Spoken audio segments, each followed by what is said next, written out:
제1야당이 움직이는 얘기는 이거였고요. 그런데요, 오늘 반면에 집권 여당 민주당은 이 코스피 5천 돌파보다 이 얘기가 더 뜨거웠습니다.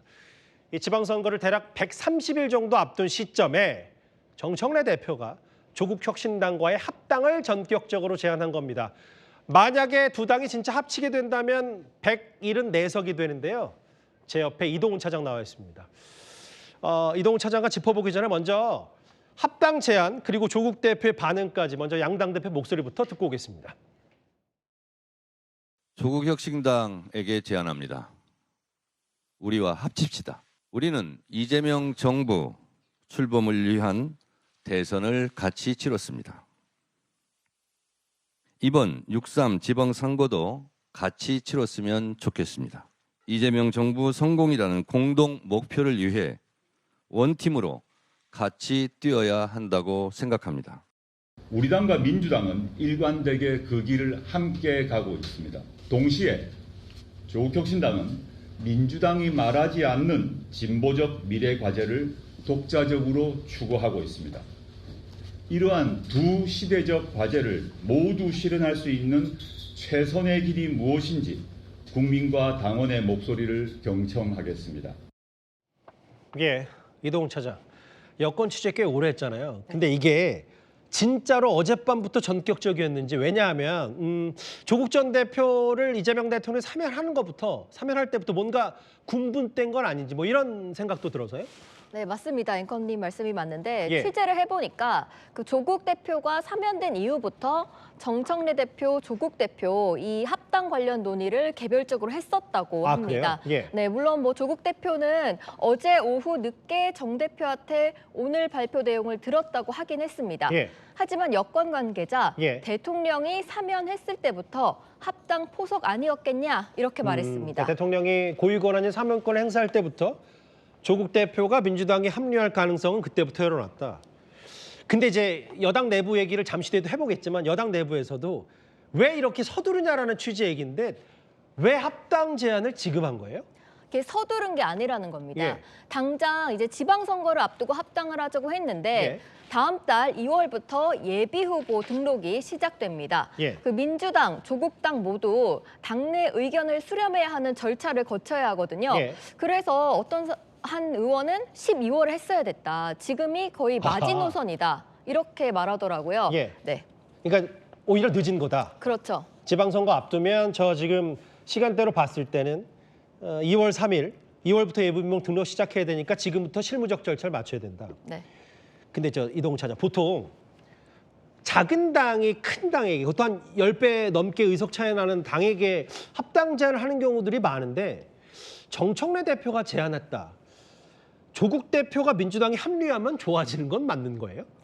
조국 대표가 합류하면 좋아지는 게 맞는 거냐 했을 때 예. 사실 이번 합당 제안으로 가장 정치적으로 이득을 볼 사람은 정청래 대표라는 그런 분석이 나오고 있습니다. 정 대표가 더 얻는 게 많을 거다. 네, 왜냐하면은 조국 혁신당 같은 경우에 굉장히 그 선명한 그런 좀 선명한 강성 지지층을 예. 많이 갖고 있거든요. 예. 근데 조국 혁신당이랑 합당을 하면은 예. 만약에 정 대표가 합당을 통해서 지방선거에서 승리하고 예. 이후에 당 대표 연입에 도전했을 때 예. 굉장히 이게 유리할 수 있다.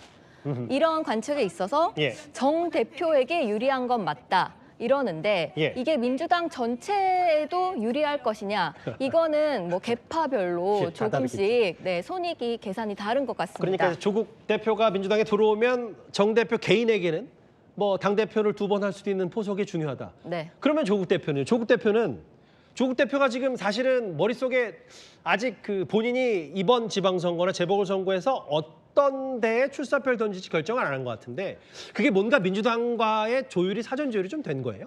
아직은 되지 않은 걸로 보입니다. 예. 제가 뭐 여권에 두루 취재를 해봤는데 예. 이제부터 그거를 본격적으로 논의를 해야 된다. 예. 그런데 이게 조국혁신당과 민주당의 좀 이해관계가 여기서 조금 달라질 수도 있고요. 예. 그러니까 조국혁신당 측은 조국 대표가 이번 지방선거에 뭐 지선이든 재보궐이든 출마를 해야 하는데 예. 최대한 수도권에 가까운 지역을 원한다. 예. 이런 말이 있습니다. 그러니까 뭐 서울시장이든 예. 아니면 뭐 수도권의 재보궐 국회의원 선거든 이쪽을 원하고 있고 예. 반면에 민주당에서는 내심 좀 어려운 지역으로 꼽히잖아요. 예. 또 전재수 부산시요? 전 부산시장이요? 장관도 사실 예. 유력한 후보였는데 지금 조금 힘들어진 그런 기류도 있고 예. 그래서 민주당 쪽에서는 좀 조국 대표가 부산시장에 나가줬으면 좋겠는 거 아니냐.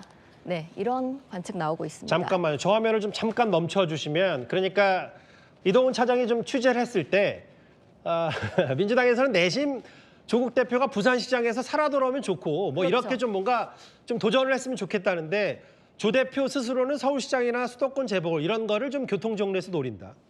알겠습니다. 아까 여당 내에서 일부 반발이 있다라는 얘기 만나봤는데 이준석 대표도 한마디 했거든요. 그 목소리 잠깐 듣고 오겠습니다. 당대표가 일방적으로 저렇게 한 거는 절차적으로 봤을 때 매우 유감스럽다는 말씀 다시 한번 드리겠습니다. 조국혁신당은 많은 국민들에게 최소 민주당 이중대가 되고 싶어하는 당으로 인식되었을 겁니다. 같은 중국집인데 전화기 두 대 놓고 이렇게 하는 식으로 정치하면 안 된다. 저 민주당과 조국혁신당은 분명히 같은 중국집이다. 네, 이렇게 판단합니다, 저는. 근데 이제 정청래 대표가 저 전격적으로 제안하면서 최고위원들 중에는 어떻게 20분 전에 저거를 우리가 알 수 있냐라고 반발하는 사람도 있던데, 보통 내부에서 물론 뭐 다 숫자로 계산할 수 없습니다만 지금 강두구, 한준호, 이현주, 직함 생각하고 저런 사람들이 반발하고 있어서 어느 정도 반발 기류가 많다고 해석해야 되는 거예요? 네, 뭐 사실 강득구 의원이나 이현주 의원 모두 현 최고위원이거든요. 그리고 한준호 의원도 전 최고위원이었고요. 나름 뭐 핵심으로 꼽히는 사람인데도 20분 전까지 몰랐던 거예요. 예. 그러니까 사실은 기분이 나쁠 수는 있습니다. 뭐 좀 패싱 당한 거 아니냐 그럴 수 이런 있죠. 예. 생각도 들 수 있고, 하지만 이 합당에 대해서 청와대에도 사전 통보를 했다고 했잖아요. 예. 그래서 청와대 굉장히 핵심 참모진 그리고 민주당 지도부 정청래 대표와 가까운 정말 핵심 예. 소수는 이걸 알았던 걸로 보입니다. 청와대에서도 핵심 사람들은 알았다. 예. 네, 그 사전 연락을 받았다고 예. 했으니까요. 그런데 어쨌든 청와대 의지가 뭐 이거에 대해서 굉장히 긍정적으로 홍익표 정무수석도 얘기를 하면서 그 대통령의 지론이었다 이렇게 정리를 했거든요. 예.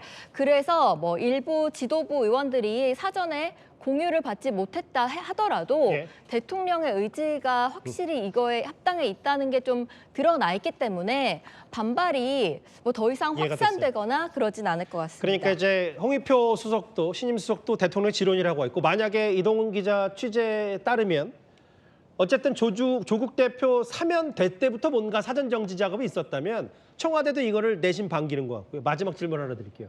근데 오늘 공교롭게도 김민석 총리가 이게 총리의 단독 순방은 방미는 41년 만이라고 하는데 네. 김민석 총리가 또 공교롭게도 최근에 당권에 관심 있다고 한 날 또 정청래 대표가 저렇게 전격적으로 합당을 제안했단 말이죠.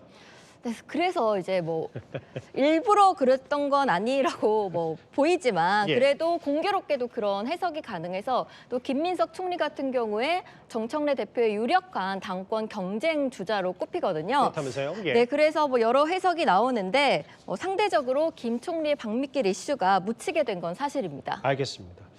진짜 합쳐질지, 합친다면 또 어떻게 될지, 정청래 대표와 조국 대표가 또 어떤 보관을 갖고 이 합당을 추진했는지, 아직 뭐 조국 대표는 신중하다는 얘기를 하고 있으니까요. 알겠습니다. 이동훈 차장과 함께 합당 이슈 하나하나 만나봤습니다. 예.